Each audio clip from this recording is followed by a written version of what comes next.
Brian Rudy, I'm the mayor. Item number 1 on the agenda, school district update to the city council, and we'll hear from Jim. And I'd just like to personally thank the school district for being here and Dr. Pilch for being here. We don't have a bigger supporter in the community than Dr. Pilch and her staff. And I will hear from staff and turn it over to you guys. Thanks, Mayor. Good evening, members of council.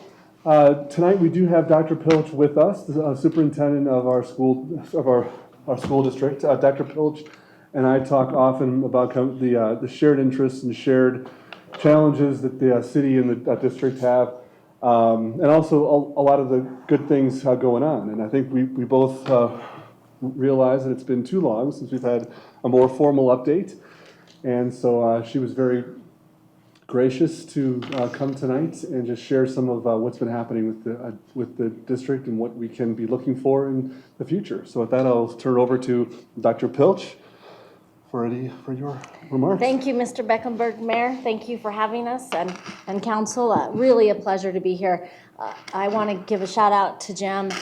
He has been great since he got here. He's worked really hard to build a relationship with my staff and me so that we can work together really for the betterment of the community as well as the school district. So thank you, and thanks for having me tonight. I do want to point out a couple people I brought with me who are my backup if there's a question I can't answer, or Teresa Myers, our chief of communications, and Ken Hinson, our assistant superintendent of support services, here with me tonight. I thought what I would do is just give you a little bit of an overview of some of the big statistics of the district and talk specifically about the schools here in Evans and make sure you've got a picture of those schools, and then I can give a little bit of the update on mill levy override if you like, and then a little bit about what's coming next. And so just know that I'm completely comfortable with you interrupting me at any point if you have a question or you're wondering something, and I'm here to serve you tonight however I can as your superintendent of schools, and really just can't say enough about how honored and pleased I am to have an opportunity to visit with all of you. So thanks for having me. Should I keep going? Please. Go. So, I think if you use maybe the it's forward- not even on. Not working? Maybe it's this button. Oh, you gotta hit the right side. So just an overview of the district. We're a large district, almost 23,000 students. We have over 2,200 employees in the school district, 33 schools, 6 of those schools are charter schools. We're now the 12th largest district in the state. When I got here 4 years ago, I believe we were the 15th largest district in the state. So you get the sense of how quickly we're growing. We're actually growing at twice the rate of the rest of the state of Colorado, and I think we're the second fastest growing district in the state. So it's a good problem to have, but it's resulted in us being very over capacity in terms of our student and not really prepared with facilities for the amount of growth we're going to see in the future. Our graduation rate, and this is not the 2019, because that's not been certified yet, but a year ago, in 18, we actually graduated 81.5% of our students on time, which means those are the students who started in 9th grade. Of those, 81.5% of those graduated within that 4 years. This did surpass the state average graduation rate, which is really exciting and something we're very proud of. And it's the result of some very specific intentional work around ensuring that every student has a plan for graduation and beyond graduation. So of those 23,000 students, 4,364 of those students are students from Evans who are in our schools. And what that commutes to is 20% of our student body is actually from homes here in Evans. So you're an important part of our school district. So if you look at our growth over the past couple of decades, you can see we've grown dramatically, and that growth continues. So we've grown by over 7,000 students in the last 10 years, and we have only built a new facility in that time, which was Prairie Heights Middle School, our old John Evans, but it didn't actually add capacity. We rebuilt it at the same capacity. So you will see in these numbers there's some significant need for some additional buildings. We have in our school district and on all of the campuses here in Evans, we have temporary buildings or portables. We actually are up to 142 portables on district campuses. Because we're about 5,000 students, 5 or 7? 5,000 students over capacity, that being the size that the building was originally built for about 5,000 over that capacity when you look at all of the buildings in the school district. Just some more data I want to share with you in terms of the performance data here in the district. We are now at 16 schools at the highest ranking of performance. In 2015, we had only 11 schools at that ranking. So we're excited that we've brought 5 of our schools up, and I'll talk a little bit about where Evans fits into that too. 7 of our schools have gone up in ratings in the last year, and we do have 3 schools that are still in priority improvement and turnaround, and those schools are Salida del Sol Charter Academy, and we have a really tight improvement plan around them that we're working on. We'll actually hear an update at our school board meeting Monday night about that. And then another school is a newer school. It just opened 2 years ago, Fred Chartis, a School of Innovation, and it's a small school in downtown Greeley, and the numbers there, probably the fewer numbers of students there is probably why they have that rating, and we hope to see them come off this next year. And then the third school in that category is Meeker Elementary, our school that flooded here over a year ago. So we're feeling really good about this data and feeling like we're moving the school district in the right direction, and want you to feel good about that as an important entity here in the school district. So just to focus a little bit on your schools here in Evans, our schools here in Evans, Dos Rios Elementary School, it's a K-5 school, 486 students. It's an International Baccalaureate World School, or an IB school as we call it. We love this about Dos Rios. It provides, that well-rounded, internationally minded, kind of lifelong learning, problem solving, and really helps to promote that students have an understanding of their place in the local as well as in the global world and their place in that world. So we're very proud of Dos Rios. We do have portables on the Dos Rios campus, and we are a few hundred students over capacity at that school. And then Ann K. Hyman. So our last big bond issue was 17 years ago. And in that bond issue, we built Ann K. Hyman Elementary, Winograd Elementary, Belo Romero Academy, those 3, in that bond issue 17 years ago. So this is one of our newest buildings in the district, with the exception of Prairie Heights Middle School, and named for Ann K. Hyman. I'm sure you all know the story there, but they have an intense focus on developing social skills and embracing diversity and creativity to ensure that all students' needs are met and all students are achieving. Some of you have attended their Digital Learning Day, and that's a big part of the work they do at NK Hyman with their blended learning. So it's a large elementary school here in District 6. It's a K-5 school, 607 students. It's one of our larger, more in terms of student numbers of our elementary schools here in the school district. And then Centennial Elementary, we're so proud of Centennial. As you all may know, Centennial was one of the schools that the state of Colorado had put on the accountability clock because of student achievement, and for years was a significantly underperforming school, and now is at performance. And all data coming out of Centennial is just so positive in terms of the dramatic improvement in academic achievement that has occurred there. So we're very proud of the school, and we hope that you are too. They're a big part of actually moving the student data, because as we begin to turn around entire schools, we then begin to move the data in the entire school district. And then Chapelo, our K-8 Arts Magnet School, one of our most sought after schools in the school district. They always have a wait list to get into Chapelo K-8. 644 students there.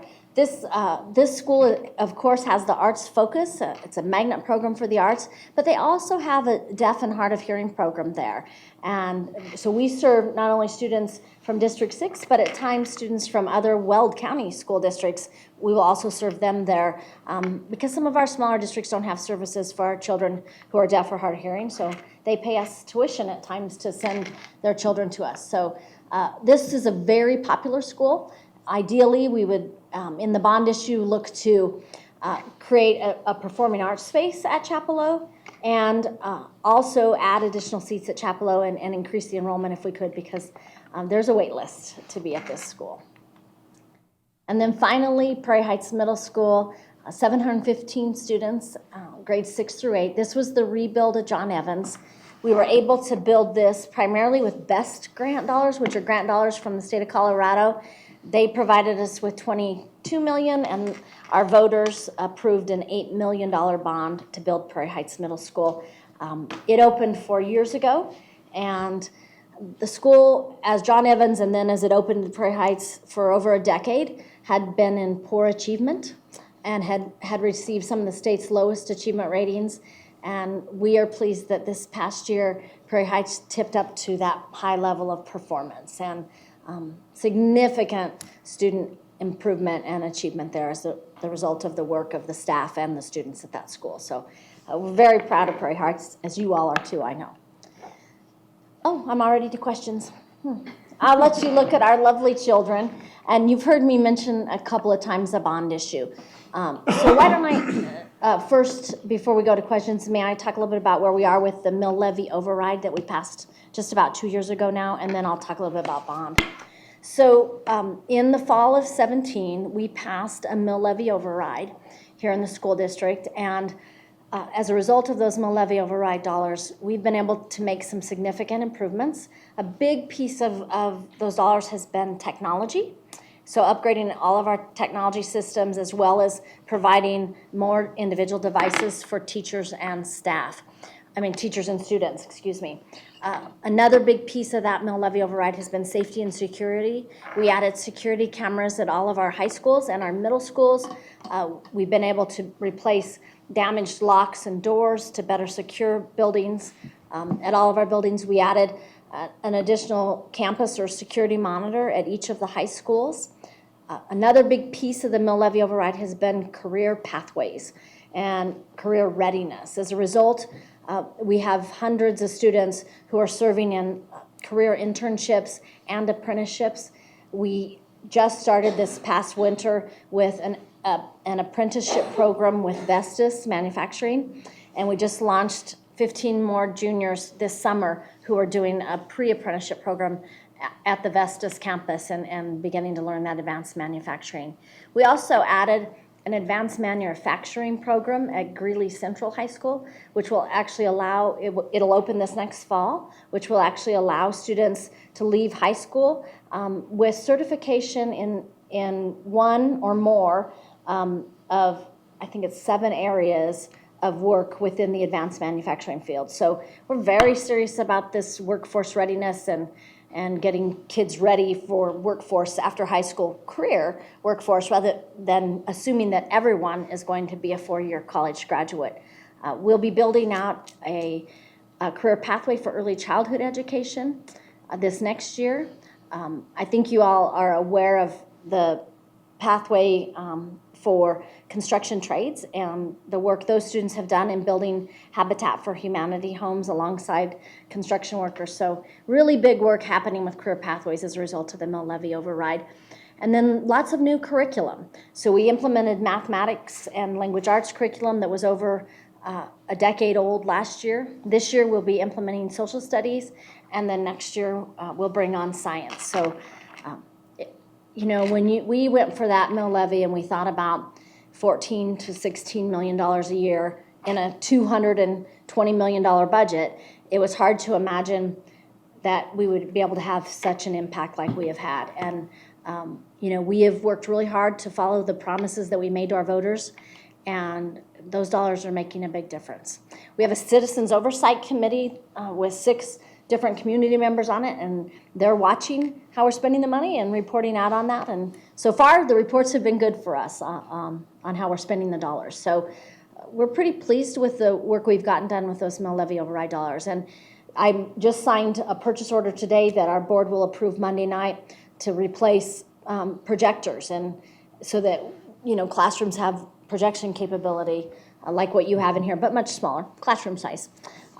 And so we're just really excited the impact that has on learning.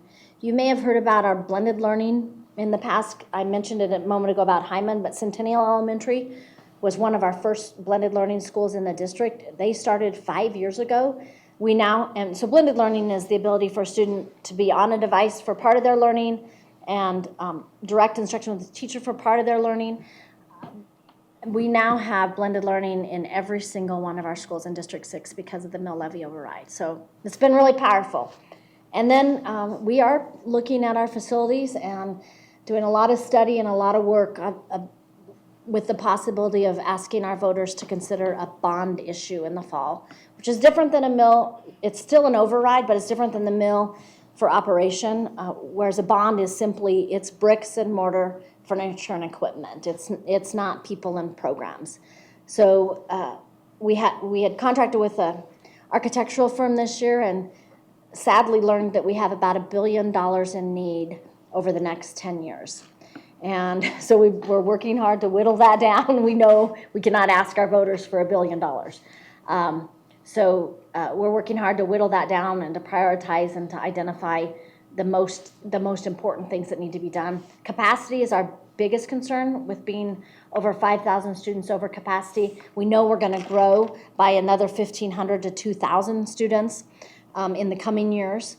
And so that's a big issue. Greeley West High School, for example, was built for 1,000 students. We have 1,600 students there. So we're really at a point where it's not that safe to have those numbers of kids in a building that was built for 1,000 students. And there's lots of temporary buildings on that campus. So we've got kids coming and going to temporary buildings. And it's not very conducive for a community feeling that you'd hope to have in a big high school. So capacity is a big issue. And then there's, of course, renovations and repairs, or school districts like to call that deferred maintenance. So there's needs there as well that we would hope to address. We're doing some of that with those BEST grant dollars. We just were awarded dollars for another roof at Scott Elementary. So we'll continue to pursue dollars in that way as best we can. And then we probably need an additional school, K-8, so we can begin to bring capacity down at elementary level. And then all of our schools, there's just programmatic needs that they all have with get rid of carpet on the gym floors and put in real gym floors. And looking at what's now called makerspace, or places where kids can work collaboratively in project-based learning and do some of that hands-on work, that early career preparation work in elementary school. All right, I've talked a lot, so why don't I stop and see what questions you have? And Jim, is there anything I didn't talk about you want me to touch on? Touched on a lot of the things that I've certainly heard you talking about in other venues. So I would. Great. Questions of Dr. Filch? So, Dr. Pelch, you've talked a lot about all the educational opportunities. I think in 2017 for the mill levy override, a big push was also transportation. Yes, thank you. Would you tell us what's happened with transportation, and if you've gotten the new buses that were promised and the additions onto the routes? Yeah, thank you, Councilwoman Spear. Yes. So a year ago, had I been here, I would have told you I was still very worried about transportation, even though at that point we had increased our driver pay by over $2 more an hour, thinking that just simply increasing pay would be enough to bring drivers in. We started the last school year, about 16 drivers down. And we had cut all those routes, and yet we were still down drivers without the ability to reinstate all of those routes. I am happy to say that by February, or January, February, we had reinstated every single one of those routes, and we are fully staffed. So we had to have a bit of a crisis, I think, to get there. You may recall reports last fall that we were looking at outsourcing transportation. And simply considering that and beginning that serious conversation about we might go that direction created energy within our transportation department and within our community to really come together. And with Mr. Henson's leadership, they put a team together out at transportation, and they began to work on solving the problems that we've had with transportation. And it's been remarkable. We've turned around our hiring issues. We're fully staffed, and we've reinstated every route we promised. Now that We did not ever promise to reinstate the high school routes. We cut high school so that high schools could have a later start. So it's a completely separate issue. But all those routes that were cut prior to the mill levy have been reinstated. So we're in a really good place there, which How is, about new buses? oh, new buses, yes. We just bought 4 more buses, 6 more buses. Last one, we've got 12 new buses coming. So we just did 6 at our last board meeting with next year's mill levy override dollars. So we've used now, well, $17 and $18 to get to those buses. So quite frankly, last spring, we were not willing to order the buses when we didn't have the drivers, because we knew if we had to outsource, we didn't want to, we didn't want to be investing in brand new buses and then turning them over to a transportation company. But now that we're 12 buses in, we're committed. It's our service, and we have an obligation to provide the service we're promising families. We were really failing at transportation. We were. Families couldn't count on us to get their children to and from school on time. But I think they can now. We've really turned that around. The other thing I didn't mention is we have a lot of summer programming going on. Last year, from Mill Levy Override, last year the summer programming focused on catching kids up, pushing kids up who tend to struggle, credit recovery at the high school. This year we are continuing all that, but we're also doing enrichment camps. And Centennial and Chapelo are both doing enrichment camps this summer for elementary and K-8 students. And then at the high school level, we're actually doing some college preparatory camps. And then from 8th to 9th grade, we're doing some high school readiness camps to push kids up, say who are, have done Algebra 1 already, but we really want to get them ready for geometry without having them have to do Algebra 1 again at the high school, and pushing kids up to be successful when they hit high school mathematics and those higher level math classes. Other questions? Thanks for asking that.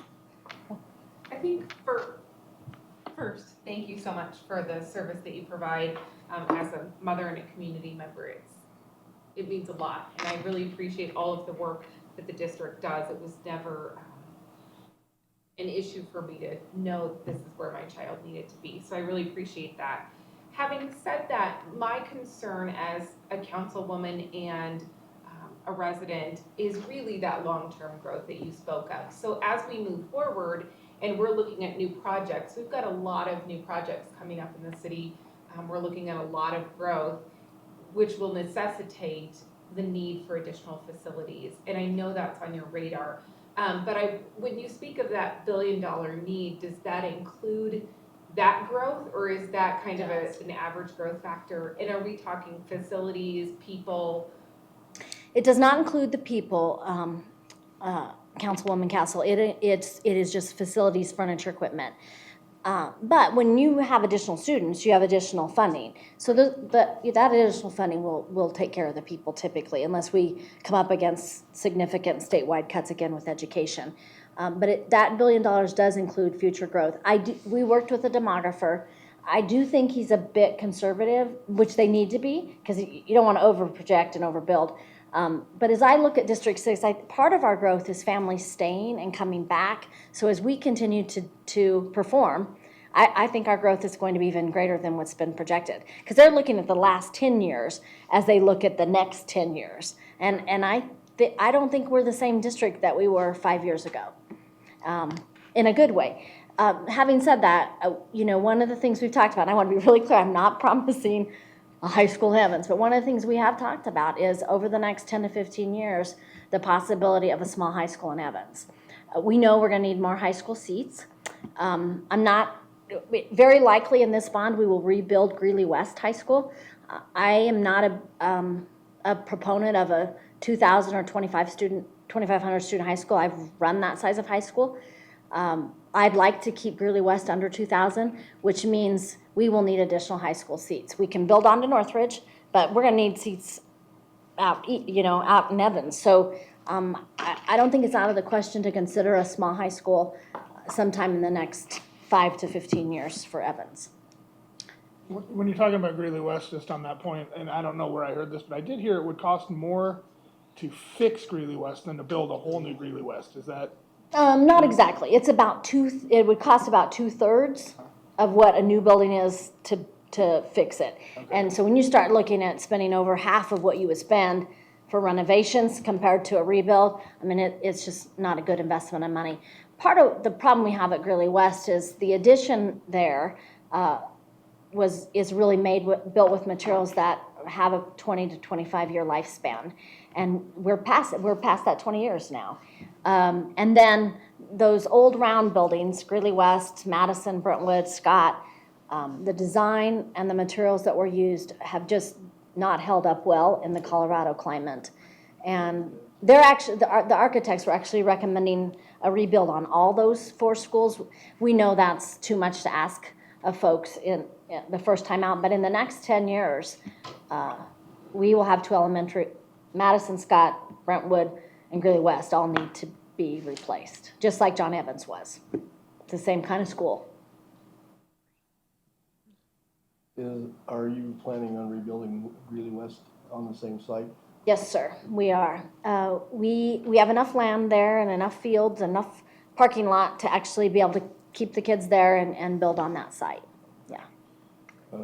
The other thing is, up until about 2.5, 3 months ago, some of the information you're given the council on transportation was in direct conflict with the information I was receiving from employees of transportation. So I haven't spoken with some of them for that amount of time, so I'll probably be checking up on that, the information you provided. That'd be great. And please reach out and let me know. We'll get out and talk with them and see. One of the things that we learned through all of this, our drivers were not tracking even like their on-time arrival rates. And so until we started pulling that data and actually sharing that with them, and then they had a goal like, whoa, I'm only 63% on time. I need to be 93% on time. And so they've really stepped up, and they've worked hard to recruit, and they've worked hard to help retain employees once we get them here. It's been remarkable to watch. I would agree that they worked hard to retain one particular bus driver because she was a bus driver, not an aide. They kept her on even though she may report to work only 1 day a week. And that was kind of very, I see no sense in keeping an employee that acts in that manner. Yeah, I don't either. So,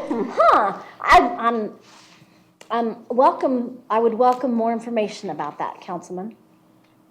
Yeah. That's about as much information. We are not aware of any employees that are only working 20% of their schedule. I don't know. Yeah. I don't know the individual's name. I just know that this is provided by some of the employees. This one individual, they kept her on because she was a driver. And she would call in or just not show up. And they're scrambling around trying to get somebody to cover for her route. Yeah. And that contributes to your late.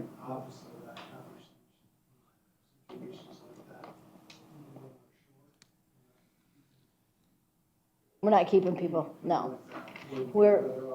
I will tell you though, Councilman, I think there was a time we did lower our standards for employee performance because we were so afraid of having too few drivers. I absolutely believe we did that at one time. And we've worked really hard to turn that around because they want to have pride in their work and pride with their colleagues. And if we're allowing a lower standard of performance from some employees than others, you lose that pride. Well, certainly from the information I received, it was causing a lot of conflict of why should I stay when they're allowing this? Sure. And it's creating problems for me. Yeah. To try to fill in extra hours or whatever. Yeah, sure. And having to cover. Got another minute or two. Anybody else got I any just other want to say questions? one thing. I'm very happy to hear that you guys are encouraging the trade route.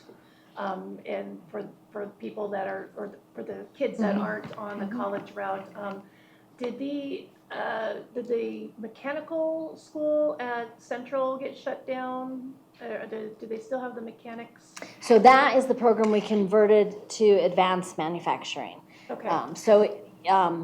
not just- shut down, renovated. I just know Yeah, that yeah. there's a great need for mechanics, Yeah. and that was very essential. Yeah, we're sending those children to Ames Okay. now, yeah. We have, so we have about 85 students from our 3 comprehensive high schools who are in actual career academies at Ames. And when they finish there, they actually leave with their license. So diesel mechanic is one of the academies. Actually, construction trades is oil and gas, fire. There's 8 trades, nursing, so. But you're partnering with Yeah, Ames, so oh. that's absolutely perfect. And the We- other thing is, that I'm curious about is the FFA, the agricultural. Huge pathway at Greeley West. And I want to make sure, I mean, I'm just a big advocate of agriculture. We all have to eat. Yeah. And so when you expand at West, Yeah. keeping that program too is very. We turn kids away from agriculture and horticulture at Greeley West. It's probably the most popular program, not only in our district, but in the state of Colorado. And so there's a lot of need there, a lot of interest, and absolutely a rebuild at Greeley West will include the ability to expand that program and better meet the needs of students. I should have mentioned, we have partnerships with Ames at all of our secondary schools, including our alternative school of Jefferson High School. We couldn't do what we do without those partnerships, and in many cases, we're sending kids to Ames, but in some cases, Ames is just helping us to build the curriculum and content, and then they're certifying our teachers to teach the courses on our campuses also. So it's a great partnership. Yeah, I'm also excited about that. I really like the fact that we're really focusing on trade because, like you mentioned, there's a lot of kids out there that don't see beyond, high school. They're like, well, I don't know if, college is for me. And the fact that they're able to learn during school a trade and even potentially having a certificate, that also broadens them to think of other things or even continue to pursue that specific trade, further, which I'm excited about. And just the fact that we're able to also, make our children work ready out of high school, and then they also can contribute to our community, which is great. And, just help our community, and they feel like they have achieved something beyond just their high school education. So I'm really excited about that, and thank you also for coming and taking the time to speak to us about what's going on within our schools in Evans. We're part of the district, yes, but it's also nice just to focus on our schools here within our city, because most of our residents do go to the schools. And also the fact that we're able to really see and also plan ahead for the growth, and the fact that here in Evans we're definitely starting to develop, and the fact that you're thinking We're excited you are. and that you're potentially, no promises, but potentially bringing a high school here would be amazing. So thank you. I should have mentioned, Councilwoman, that Greeley Central High School also has a health sciences academy. So we look to utilize mill levy override dollars over the next year and a half or so to upgrade that and to add additional pathways in terms of the health sciences. We know that the health field is a number one need in our community. And then the manufacturing, and so we've got the advanced manufacturing, and we've had the health sciences going with the partnership with Banner Health, but we need to expand that. Columbine Health Systems has also stepped up to help us with apprenticeships in the health sciences area. So lots of really exciting work going on in the school district around trades or careers for students. I was privileged to the high school that I went to have the opportunity to do stuff like that. So as soon as you hit 11th grade, to be able to get into specific, pathways. Right. And, once you, leave high school, you're able to work in those fields. But then in conjunction to, even for me, going to school and be able to pay off school. Right. Without having to utilize, any other funding, and just, get out of school debt free, because you have a skill set that you're able to utilize. Absolutely. I just have one quick question, if I could, just a quick one. You said that over 4,000 students were from Evans. Do you have an idea of how many of those, just for us, are high school age? Do you have that breakdown or close to it maybe? Just so we have an idea, because you said maybe don't. one day at high school. Yeah, I don't, but I mean, if you consider, well, I mean, if you just figure 4,000 kids and you do 13 grades, you Get your average. you start to get those numbers. Figure that out for me, Jim, would you? Right. But, you know, 300. kids from Evans mostly go to Greeley West High School. Some go to Greeley Central High School, of course, and some go to Jefferson High School, and a few actually make their way over to Northridge. And Early College Academy. We do have some Evans kids at Early College Academy also, which is our partnership with Ames. It's a District 6 School of Innovation that allows students who are graduating there to graduate with their Associate of Arts degree along with their high school diploma. Doctor, thank you so much for being here on Thank you behalf of very much. Evans. We should do My this more pleasure. often. This is the agree. first time Yeah. I've seen somebody from, and I've been on the council for like 9 years. Well, it's this one. Just on a So, side note, thank I've you. been a coach in the district for the last 21 years, so I don't consider myself an employee. I do go into the schools.